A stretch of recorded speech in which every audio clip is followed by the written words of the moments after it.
Qué lindo es Dios, me alegra mucho ver a la iglesia. Quiero decirles que Cristo los ama, que el Señor es lleno de honra, de gloria, de majestad. Y bueno, el mensaje de hoy se llama sí, pero no.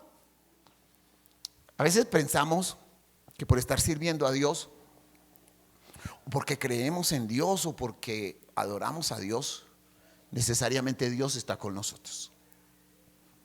Sí, pero no. A veces creemos que por servirle a Dios es suficiente para que Dios tuerza su brazo y esté con nosotros, y no.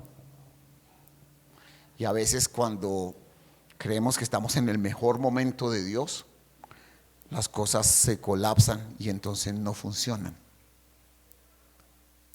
Y a veces decimos, sí creo en Dios, pero Dios no está conmigo. Y sucede muchas veces que Dios no está con nosotros. No que nos haya abandonado, no que no nos ame, pero muchas veces hemos perdido algo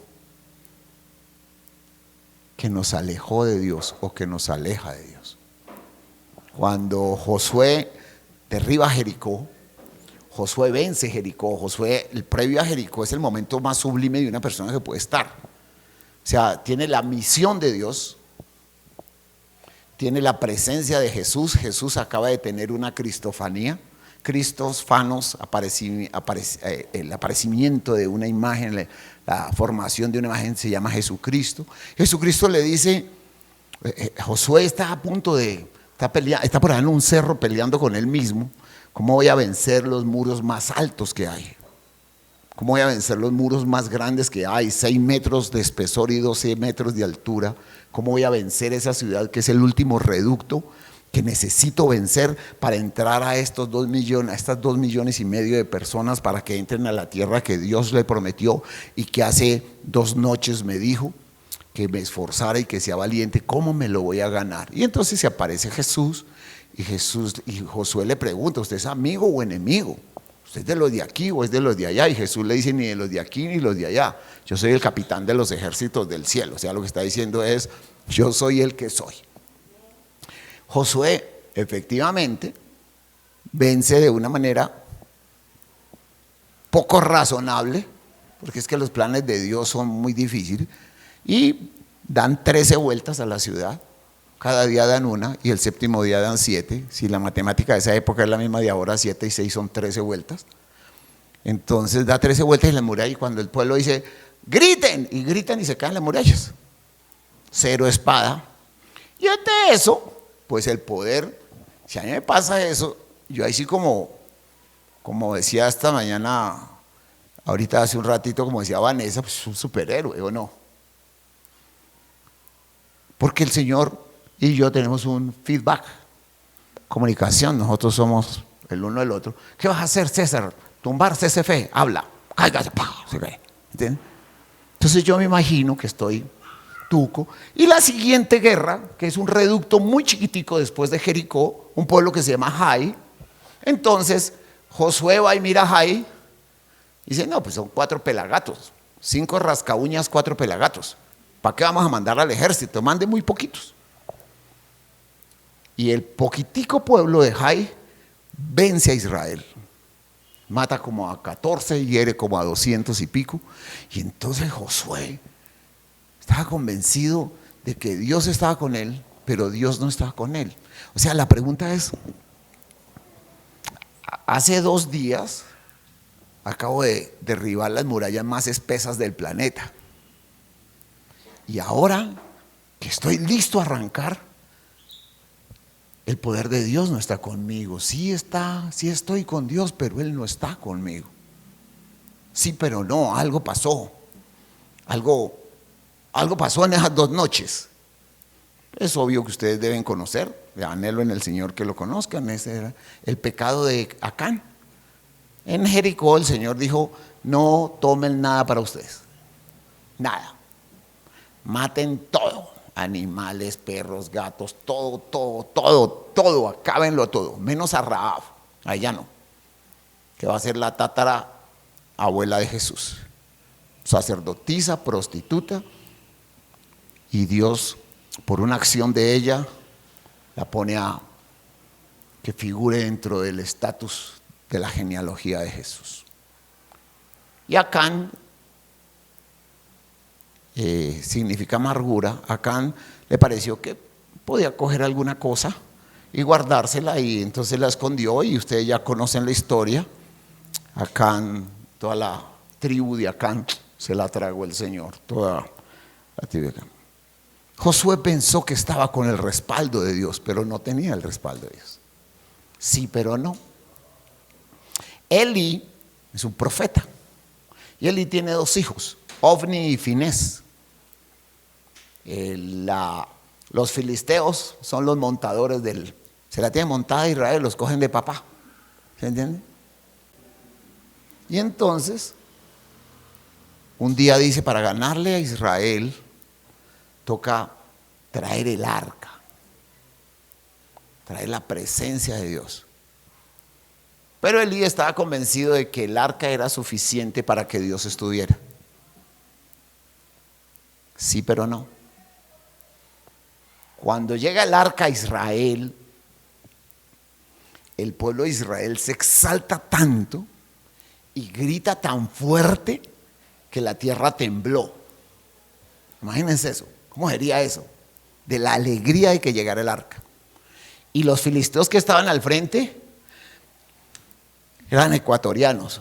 Dijeron, chuza, ñaño, llegó el gran Dios de Israel, vamos a ser vencidos por Israel.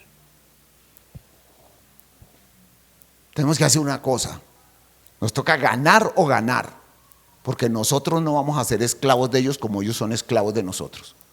Así de que, filisteos, vamos para adelante y vamos a ganar.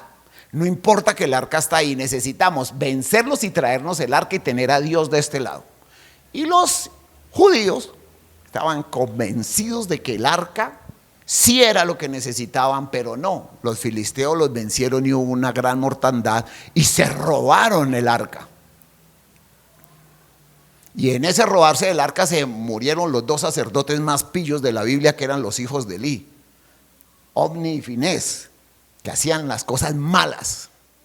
Murieron, y cuando vienen y le dicen a Elí que era gordo, dice que era gordo, sentado y recostado hacia atrás, él estaba convencido de que la religión lo iba a salvar, y que pensar que porque él honraba el arca estaba con Dios. Y cuando dicen se murieron sus hijos, y dice, oh, pero se robaron el arca, y se cae y se desnuca. Y es tanto que una mujer da a luz, o sea, se le viene el muchachito. Y el muchachito se llama Iscabod, que dice la gloria de Dios fue cortada, porque pensaron que estaban con Dios y no estaban con Dios. A lo que voy a llegar hoy es a una cosa, y es a decirles que necesitamos estar seguros, escúchenme por favor, iglesia, de que Dios es Dios. Hubo un hombre que fue dotado con la mayor fuerza en la Biblia, Sansón. Pero Sansón era un majadero de todo, jugaba con Dios. Y entonces se consiguió una filistea que estaba muy buena. Muy buena porque no le faltaba ni un brazo ni nada. O sea, por favor, esos tomes, ya todos los hombres se van a ir a internet a buscar imágenes de Dalila. Y entonces los filisteos le dicen, mija, necesitamos quitarle el poder que Dios le dio. Y entonces él tenía el poder, sí tenía el poder, sí. Entonces le dijeron, ay, tú no me amas, dime, ¿dónde está tu fuerza? Los filisteos estaban listos para echarle mano. Yo, ay, es que si usted me amarra con 7 cuerdas de mimbre, me va a quitar el poder. Entonces lo amarraron. Sansón lo vita, se despedió. Era mentira. Ay, me engañaste, bruto, animal, no me amas. Y luego dicen, no, mentiras. Es que si tú me amarras con 7 cuerdas verdes, se me quita el poder. Y lo amarró mientras el man dormía. Sansón, otra vez me engañaste. Ay, mentiras, es que estaba molestando. ¿En serio? La tercera vez le pregunta, le dice, de verdad, dígame su secreto. Y dice, mire, si usted coge 7 cachumbitos, 7 rizos míos y los pone en una tela y me los pone en la mano, y me va a quitar el poder. Y dijo, Sansón, y pum, se zafó. Y a la cuarta, dijo, no, la verdad es que el poder Dios me lo dio en el cabello. Porque él pensaba que Dios estaba con él. Pero Dios no estaba ya con él, porque estaba jugando con la grandeza de Dios. Entonces le dijo, Sansón, ¡ay! Y dice la Biblia, porque él no sabía que Dios ya no estaba con él. Segunda de Timoteo dice, por allá en el capítulo 3 dice, que igual que lo que sucedió con los otros, que ya creían que tenían a Dios en el bolsillo, como saqué yo esta mascarilla del bolsillo. Dice la Biblia en Timoteo, le dice, cuídese, y cuide a la iglesia, le dice, y cuide el testimonio, porque van a haber muchos hombres amadores de sí mismos. O sea, hombres que necesitan a Dios, pero para ellos, para vencer a Jai, para tener mi fuerza, para tener el arca en el momento en el que yo la quiero usar. Quiero poder a la izquierda, quiero poder a la derecha, ¿cierto? Quiero matar al de allá, quiero revivir al de acá. Y el Señor Jesucristo, entendiendo lo que iba a pasar, le da un mensaje a una iglesia, que es la iglesia de la Odisea. Le dice, mire, el tema es muy sencillo. Es que la iglesia se volvió fría. Y es que mi pueblo se enfrió en adorarme. Mi pueblo no me adora. Mi pueblo no reconoce mi grandeza. Estoy parafraseando todo lo que dice el mensaje de la iglesia lo Odisea. ¿Y sabe cuál es el problema? Que se enfriaron. Y si fueran calientes o fueran tibios, ¿cierto? O sea, yo prefiero. El problema es que ustedes no son nada, son tibios. Ustedes no me adoran, ustedes me adoran porque necesitan. Y sí, entonces yo los voy a vomitar de mi boca. Vomitar no es literal un vomitar, sino es voy a apartarme de ustedes, voy a apartarme de lo que me puede afectar. Y no es que Dios se afecte ni se enferme. Lo que está diciendo es me voy a retirar antes de que me entristezca más, porque los tibios se apartaron de mí. Y hace muchos años, CCF, Quito Norte, aquí la iglesia del pastor Alfredo Pérez, la iglesia de Carcelén, busque cualquier nombre de cualquier iglesia. Cualquier nombre de cualquier iglesia. Me incluyo ahí sentado con ustedes. Dios se volvió un Dios utilitario. Señor, yo sé que tú tienes el poder para sanar el cáncer, yo sé que tú tienes el poder para darme el esposo, yo sé que tú tienes, y de verdad que tiene el poder. Y de pronto bien intencionados pensamos que Dios nos va a cambiar una esposa, un hijo, una enfermedad, una economía, una situación difícil, porque Dios se nos volvió un utilitario. Dios se nos volvió un cajero automático, de pronto con buena intención. O sea, yo entiendo que yo he venido miles de veces a Dios a pedirle algo, porque creo que en la parte de la relación, en una muy pequeña parte, Él me autoriza a pedirle cosas. Nos convertimos en aquellos que creemos que Dios nos puede llevar al éxito. ¿Y de verdad? ¿O no? ¿Creemos que Dios puede cambiar una situación económica ya? ¿O que puede obrar en una enfermedad? ¿O que puede cambiar la vida de un hijo, de una hija? ¿Que puede cambiar un matrimonio? ¿Que puede sanar un cáncer? Y hemos visto a Dios sanando cáncer, devolviendo economías, dando empleos, restaurando muchachos, restaurando chicas. Pero ese Dios se nos quedó ahí, en el Dios utilitario, en el Dios que sirve, el Dios que nos sirve para cualquier cosa, el que nos da todo. También en el que tenemos que obedecer, porque tenemos que obedecer a Dios. Y de pronto esto no está funcionando, ¿por qué? Porque no obedece a Dios. Y entonces Dios me dijo que fuera el domingo a CCF y no fui, y el lunes, ¡pum!, me estrellaron el carro. Y dije, es porque no fui ayer a la iglesia. Claro. Entonces ese es el concepto que la humanidad ahora empezó a manejar de Dios. ¿Sí entienden? Es que ayer mientras yo estaba Vanessa alabando a Dios, a mí me sonó el teléfono y por eso me estrellé hoy, me caí de la bicicleta hoy. Y por eso hoy me enfermé. Y entonces comenzamos a tener un concepto de Dios o que nos castiga y por eso no nos da, porque siempre el castigo de Dios lo asociamos con que no nos dio. ¿Vamos hasta ahí? Siempre el castigo de Dios es porque no nos dio trabajo, porque no nos dio salud, porque no nos dio comida, porque no nos dio el hijo, porque no nos dio la esposa, porque no nos dio la mamá, porque no nos dio el trabajo, que no nos dio el auto, porque no nos dio, porque no nos dio, porque no nos dio. Entonces, en una, o creo que lo tengo porque Él es el que me va a dar la salud, o es el que me castiga y no me va a dar la salud. Y entonces cogí a Dios y lo volví como un Slimer. No sé si conocen esa gelatina con que jugaban los niños hace años que le chorreaba por las manos. ¿Sí la conocieron? Eso. Entonces cogemos a Dios y como un Slimer lo comenzamos a manejar para que me dé, para que me suelte, para que me quite, para que me proteja, para que me haga llorar. Y se volvió la iglesia a veces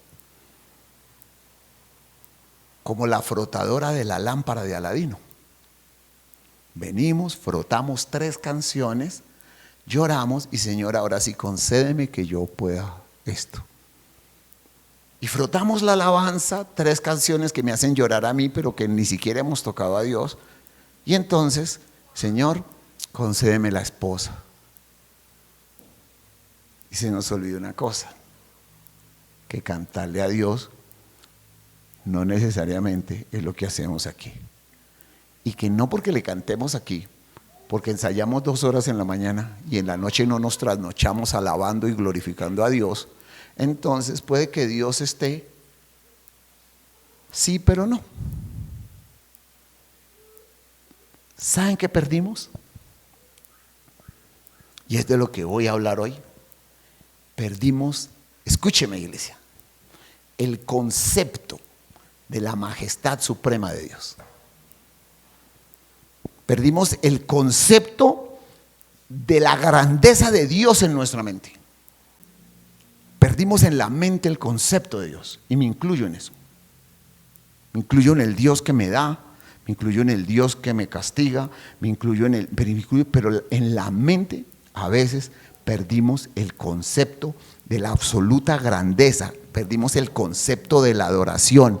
Y poco a poco, y esto es un plan de Satanás, hemos ido llegando a la iglesia, alabando a Dios, reconociendo a Dios, pero volviéndolo un ser utilitario como el Slimer, para que me haga llorar, para que me haga sentir, pero para que en últimas me dé o no me castigue. Y entonces cuando reconocemos la grandeza de Dios, la absoluta majestad de Dios, y de lo que voy a hablar ahora, de la gloria de Dios, es el lugar donde entramos y sigue siendo Dios si me castigó, si me enfermó, si no me habló, si le dio la gana de matarme, de cojear, de quitarme, de ponerme, de exaltarme o de nunca más hablarme. Porque la absoluta majestad de Dios no la puedo manipular de acuerdo a lo que yo crea que es Dios, aún con buenas intenciones. ¿Vamos hasta ahí? O sea, Dios no es el que me acompaña a la guerra con Jai después de haberme visitado en Jericó. Ni es el que me da la fuerza en el cabello, ni es el que tiene la grandeza en un arca. Es cuando yo reconozco que Dios es majestuoso. Mucha gente le pone al negocio licorera Emanuel, carnicería Jehová Jireh. En serio, entonces, es que Dios es hay una licorera que se llama Emanuel. No me creen, es una cadena, se llama Emanuel. O sea, dice que Dios está con sus borrachitos. El hombre lo entendió de otra manera, pero, ¿cierto? Ahí él lo entendió de otra forma. Y a veces estoy pasando necesidad, pero Jehová Jireh es mi proveedor. Jehová es mi estandarte, voy a ir a pelear a Ale y voy a luchar y Jehová es mi estandarte. Se les olvida una cosa, que aquellas personas que dijeron esos nombres lo habían dado todo para la gloria de Dios. Cuando Abraham, el Señor le pide que sacrifique a Isaac, Abraham acaba de quitarle un hijo a un hombre de 100 años una promesa que le dio y un Dios mentiroso me la quitó. O sea, me dio un hijo y ahora me lo va a quitar. Pero bueno, pues se lo entrego.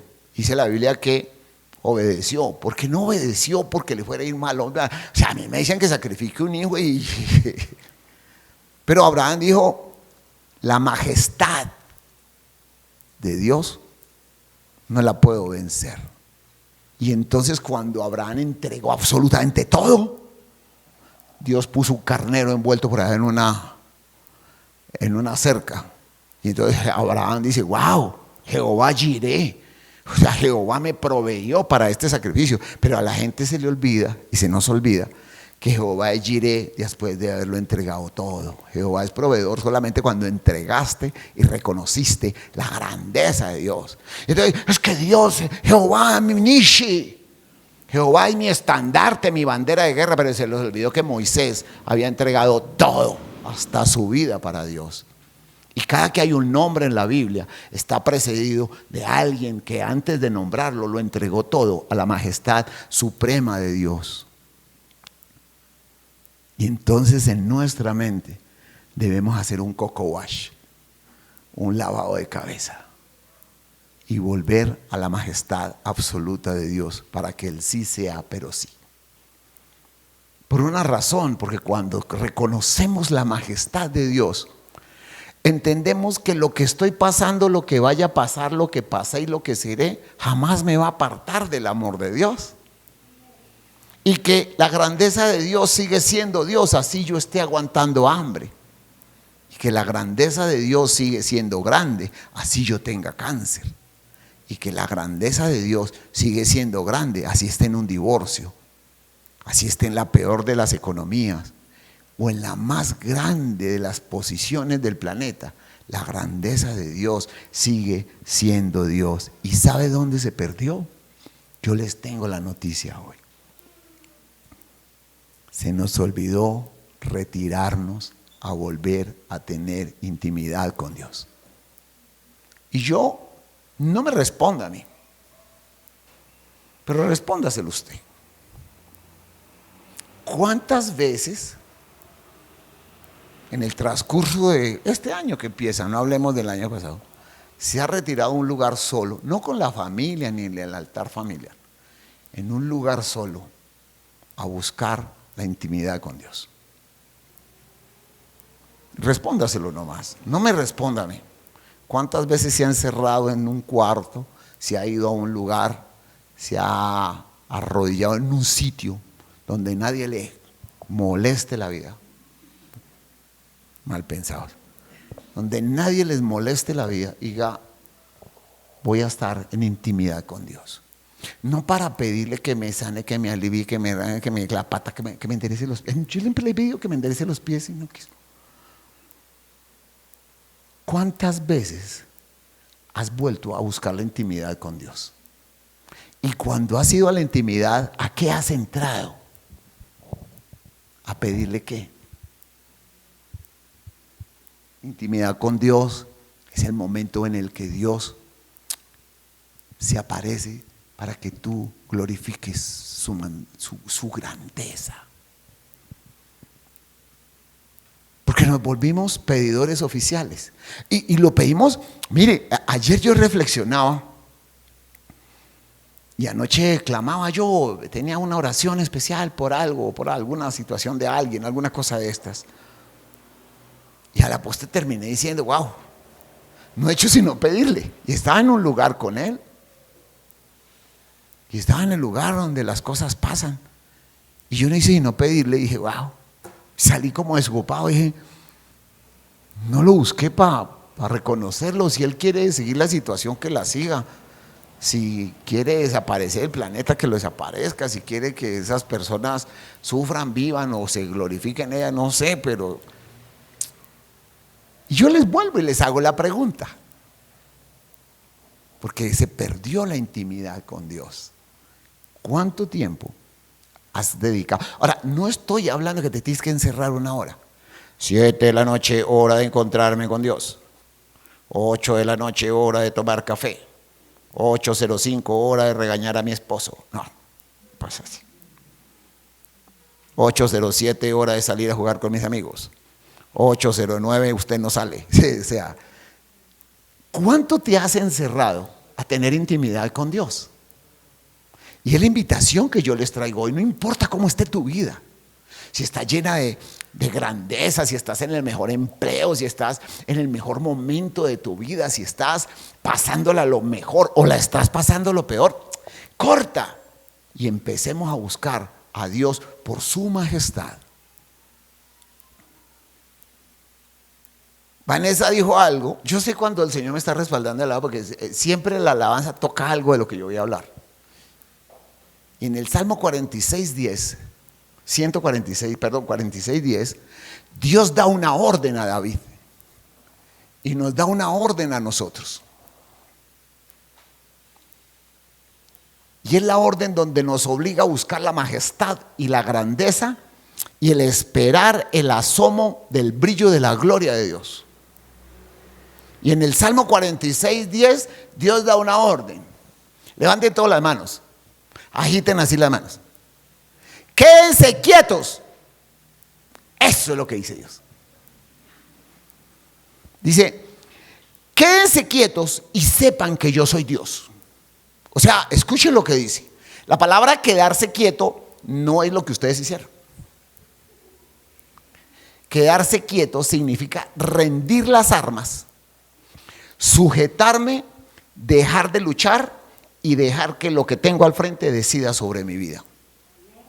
No es quedarse quieto de, bueno, César, ¿cómo le va? Bien. ¿Cómo está la economía? Regular, pero estoy quieto, porque el Señor dijo que me quedara quieto y entonces va a abrir el cielo y va a venir un baúl con dinero. Pero César, allí hay trabajo a la vuelta. No. Yo trabajo. ¿Trabajamos un gorgojo en un riel que yo? No. Dios dijo que no significa quedarme quieto. Significa cesar la lucha. Es la palabra hebrea es eso. Literalmente significa rendir las armas y cesar la pelea. Pero, pastor, yo no peleo con Dios. Sí peleas con Dios. Porque antes de reconocer su majestad, lo tienes como utilitario o lo tengo como utilitario para que me dé, para que me provea, para que me alimente. Y nunca le digo, Señor, y si me quieres matar también, mátame. ¿Quién ha hecho esa oración aquí? Señor, dame el almuerzo, que por favor hoy me dé un pedazo de carne grande. Y si me quieres matar, mátame. ¿Quién hace esa oración? Lo que está diciendo Dios, ¡ey! ¡Cese fe! Quédense quietos. Rindan sus armas. Cesen la lucha. Y entonces viene la segunda parte de ese versículo, que dice, y entonces conozcan, solamente cuando me quedo quieto delante de la presencia del Señor, es la única forma en la que yo puedo conocer que Dios es Dios. Es lo que dice, quédense quietos y sabrán que yo soy Dios. Quiere decir que yo en mi afán, Señor, provéeme, Señor, regálame, Señor, dame, Señor, sáname, Señor, gracias, Señor, y la cacofonía cristiana, nunca vamos a conocer a Dios. Porque dice Dios, quédese quieto y sabrá que yo soy Dios. No quieto de quietud, quieto de rendición. La palabra hebrea es ríndase, cese la lucha y descargue sus armas.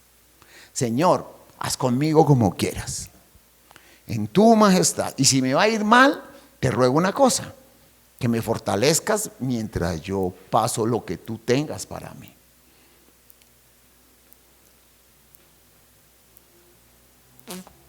El momento en el que Dios nos pide estar quietos es el momento en el que tenemos que reflexionar, iglesia, en que estoy luchando con Dios.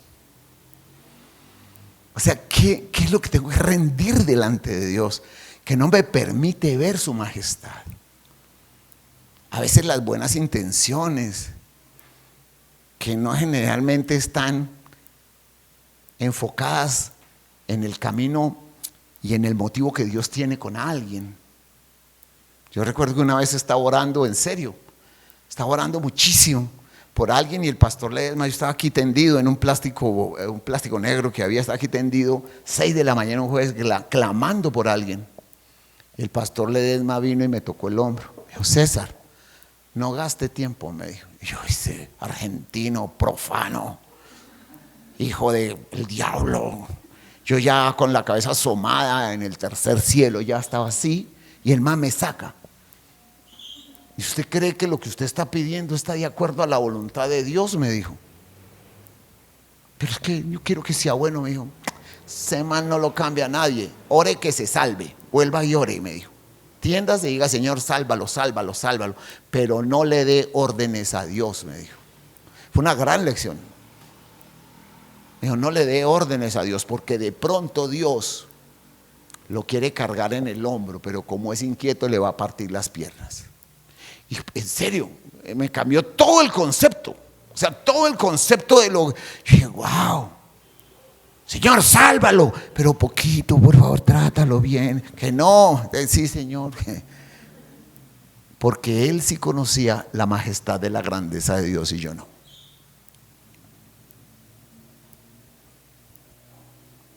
Cuando Dios dice estése quieto, estate quieto, quietud, ¿qué tienes que rendir delante de Dios? ¿Qué vas a rendir?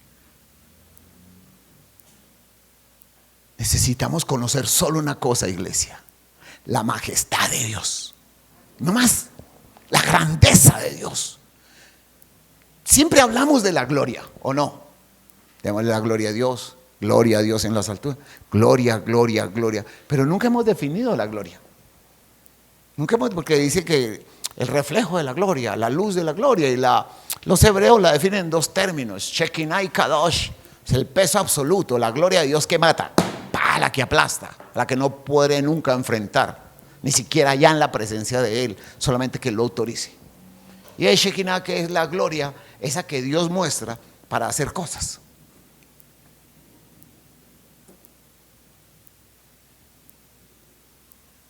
Pero cuando yo reconozco que Dios es majestuoso, entonces reconozco que Dios es el Dios que no recibe lisonjas ni favores, porque eso dice la Biblia.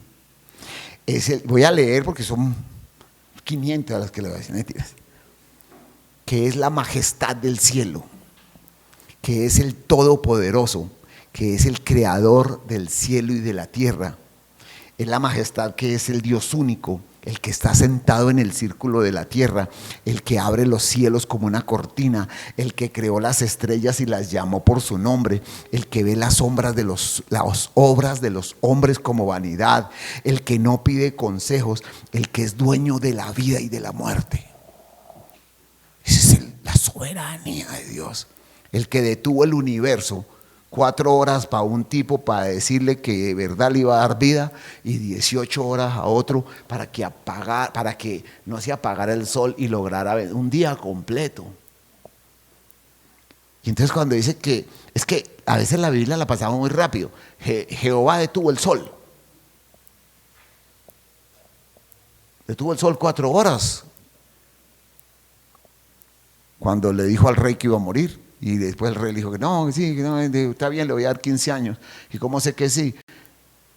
Y detuvo el sol 4 horas. Y cuando Josué estaba a punto de vencer, si hizo noche, dijo, si no vencemos hoy nos fregamos. Dijo, bueno, le va a parar, y le paró el sol 18 horas.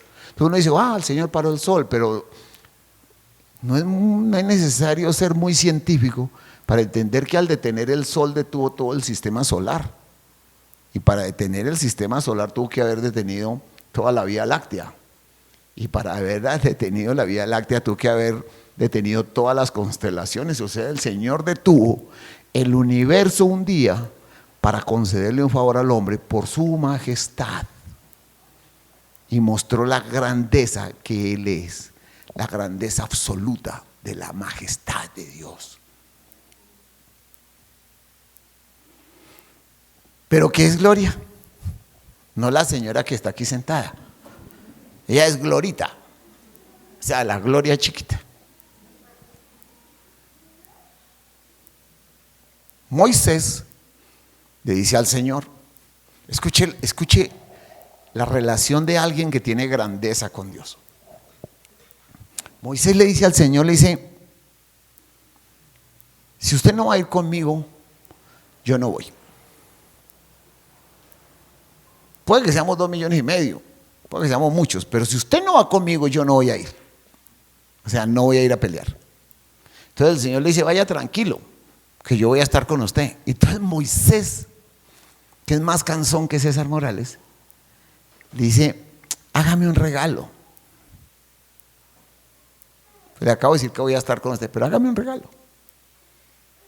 Pero Moisés, estoy ocupado con Los Ángeles, tengo reunión esta tarde de Los Ángeles, que voy a bendecir a CCF. Hágame un regalo, le dijo. ¿Qué quiere? Le dijo, déjeme ver su gloria. Y entonces el Señor le dice, usted no puede ver mi gloria, porque moriría. Le dice Dios a Moisés.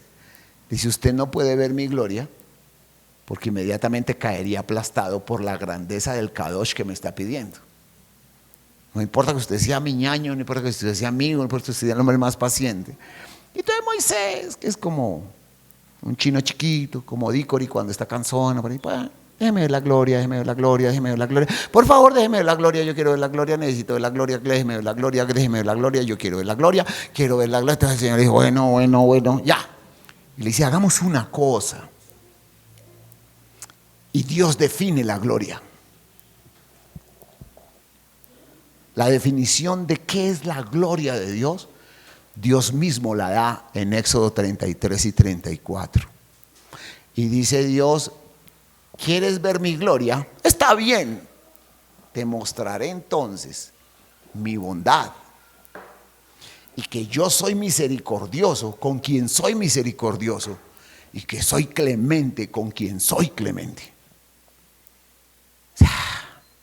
Yo pensé que iba a hablar como del rayo, ¿cierto? Como un rayo láser, como una fuente así como el tubo cósmico, ¿cierto? Como una bomba de neutrones. ¿En serio? Algo así. Dios dice, está bien, te voy a mostrar mi bondad, mi misericordia y mi clemencia. Quiere decir que la gloria de Dios es la manifestación de los atributos de Dios en sus hijos y en su pueblo. Por eso cuando busco la majestad de Dios, es la bondad, la misericordia y la clemencia de Dios las que vienen a mi vida. Es donde se solucionan las cosas. Y es la continuación de la prédica de la semana pasada. Es donde las cosas suceden en la presencia de Dios. Dios no dice, mira, el Kadosh es el choque de moléculas de plutonio, ¿sí entiende? Bajo estándares, rodeado por la circunvalación 33 de el criptón 86 en estado puro hasta la radiación naranja. No dice nada de eso. Dice, está bien, Moisés, decidí mostrarte mi gloria, decidí mostrarte mi bondad, mi misericordia con quien soy misericordioso y mi clemencia con quien quiero ser clemente. La gloria de Dios es el atributo de Dios manifestado en su grandeza en nuestra vida. No sabemos su bondad en qué la manifieste, no sabemos su clemencia en qué la manifieste, ni sabemos su misericordia en qué la manifiesta, pero Dios dijo que esa era su gloria y eso se lo manifestó a Moisés 40 días allá solos tomando café. Y entonces Moisés, ante la presencia de Dios, ante la grandeza de lo que acaba de recibir, Dios le dice, le voy a mostrar mi espalda. No es que Dios tenga cuerpo, porque Dios es espíritu. Le habló de una forma para que Moisés entendiera lo que él iba a hacer. Nadie se casa, mi amor, déjame ver tu omoplato a ver si me caso contigo. Lo que Dios le está diciendo, le voy a mostrar la parte más insignificante de mi gloria, o sea, de mi presencia, o sea, de mi majestad, para que él entendiera. No es que Dios tuviera morfología, sino que le está hablando a Moisés para que Moisés entienda. Me está mostrando el lunar que tiene aquí. Y cuando pasa Dios, Moisés dura 40 días con el rostro iluminado, porque conoció la bondad, la misericordia y la clemencia de Dios pasando por el frente, entrando a su vida. Y entonces, en ese momento sublime, en ese momento de grandeza, Moisés dice, ¡wow! Y entonces Moisés define el complemento de lo que los hombres debemos entender de lo que es la gloria de Dios. Y Moisés entonces, en un asomo así, cuando ve la gloria de Dios, cuando se ve todo radiante, todo iluminado, acaba de entender que bondad, misericordia y clemencia son los atributos que la grandeza de Dios tiene para mí.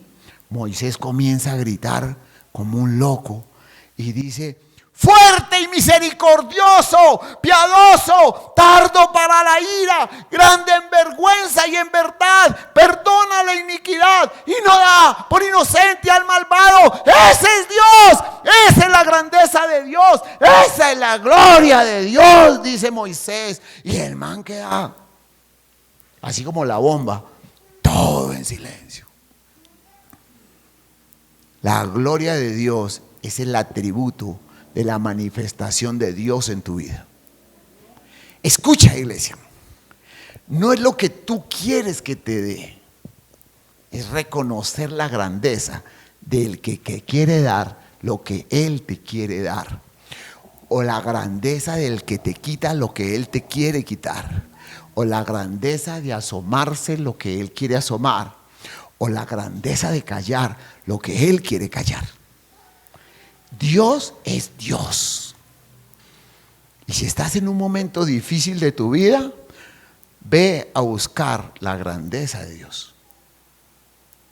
Vuelve a buscar la intimidad con Dios, porque en la intimidad con Dios es donde las cosas suceden. Y ahora la pregunta es: pastor, ya no hay monte Sinaí. Moisés ya se le apagó la luz de la cara. ¿Dónde encuentro la gloria de Dios? Usted me dice que me vaya y me encierre en un cuarto. Pero ¿cómo le explico a Dios que me dé su gloria? ¿Sí o no? Son preguntas que hay que hacernos, ¿o no? Y entonces, el Señor, sabiendo que usted iba a hacer esas preguntas tan bobas y que yo se las iba a preguntar, les dio la respuesta y a mí también me la dio. Entonces hizo algo. Y dice que le regaló al planeta Tierra la manifestación física de su gloria. Y dice Hebreos en el capítulo 1, versículo 3, que es el versículo para que ustedes tengan: el Hijo, el cual, siendo el resplandor de su gloria y la fiel representación de su ser real, y el que sostiene todas las cosas con la palabra de su poder, habiendo efectuado la purificación de nuestros pecados por medio de sí mismo, se sentó a la diestra de la majestad de las alturas.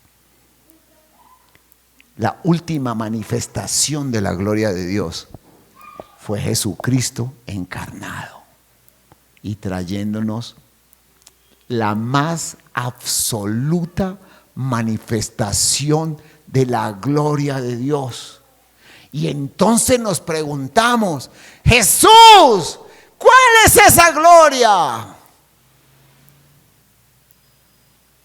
Porque si entendimos que la gloria es la manifestación de los atributos de Dios hacia los seres humanos, le preguntamos: si Jesús, si tú eres el Hijo que irradia la gloria de Dios, muéstranos tu gloria. Y entonces Jesucristo, desde la cruz, herido, dice: he aquí mi gloria. Padre, consumado es. Entregó la gloria de Dios para que tú vivieras una vida eterna sin pecado y fueras salvo del pecado. Esa es la gloria de Dios manifestada. Ahora,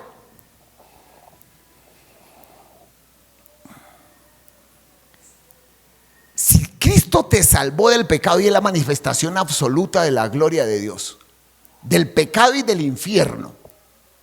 Porque si no tienes un concepto del infierno, tampoco tienes un concepto de Dios. Es una verdad. Porque si no tienes un concepto real de lo que es abajo, no vas a entender nunca el valor de lo que se solucionó arriba. Si tú no tienes muy claro a dónde ibas antes de Jesús, no vas a tener un concepto claro de lo que eres en Dios y lo que es el infierno. Es tan preocupante el infierno que arriba hicieron algo y dijeron: me toca ir a salvarlos. No los podemos dejar que se vayan allá. Algo pasó y algo es horrible abajo. La manifestación más grande de Jesús fue dar su gloria para que nosotros fuéramos salvos. Ahora, y este es el mensaje de esperanza que te traigo. ¿Piensas que hay algo tan grave que te esté pasando en la vida que la gloria suprema de Dios no pueda manifestarse? Yo pienso que no. Yo pienso que la gloria y la majestad de Dios está por encima de todas las cosas que me pasen. De la pobreza, de la riqueza, del dolor, de la esperanza, de la alegría, de los momentos difíciles, de la oscuridad, de la luz. En el lugar donde yo esté, la majestad de Dios está por encima. Y si estoy en ese lugar, la majestad de Dios me sacará. Y si me deja ahí, la majestad de Dios me dejará. Pero tengo que aprender a entender una cosa: que la grandeza de Dios está por encima de todas las cosas que yo pueda medir, controlar, pedir o desdeñar. Si entendemos entonces eso,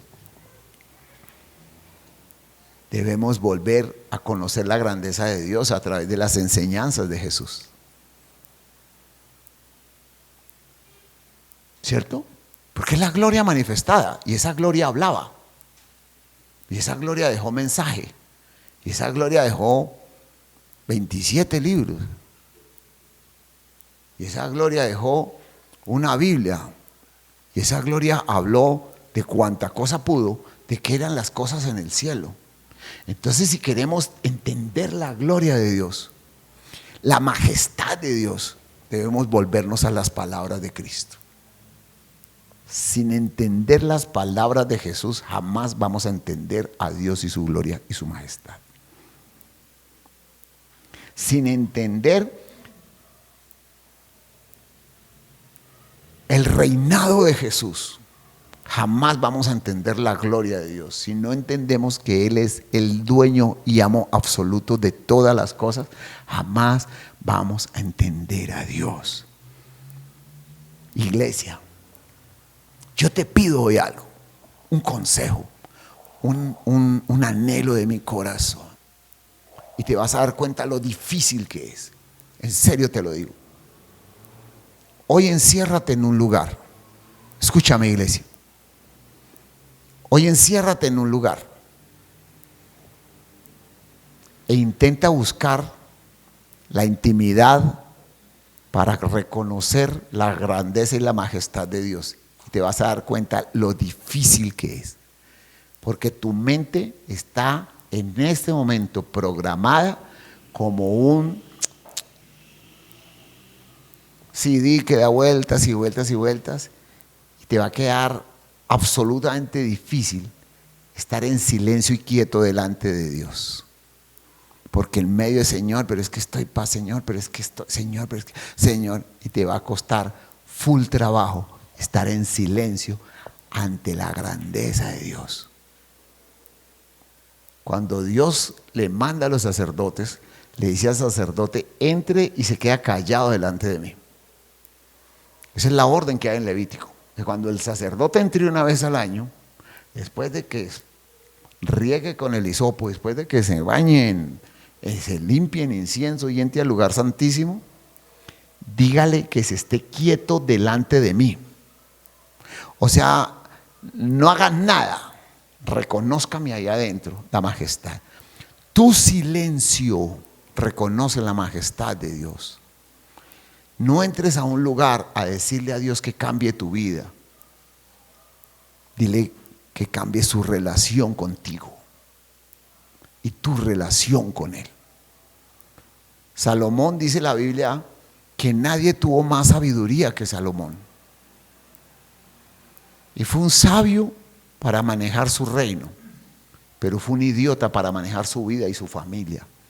Terminó idolatrando, terminó levantando ídolos, terminó haciendo sacrificios para ídolos, terminó adulterando, terminó fornicando, terminó malcriando a sus hijos. Lo que estamos viviendo con Siria, Cisjordania, Jordania, Libia y todos los países alrededor fue consecuencia de la malcrianza de él con su primer hijo Roboam y de ahí de todas sus cosas.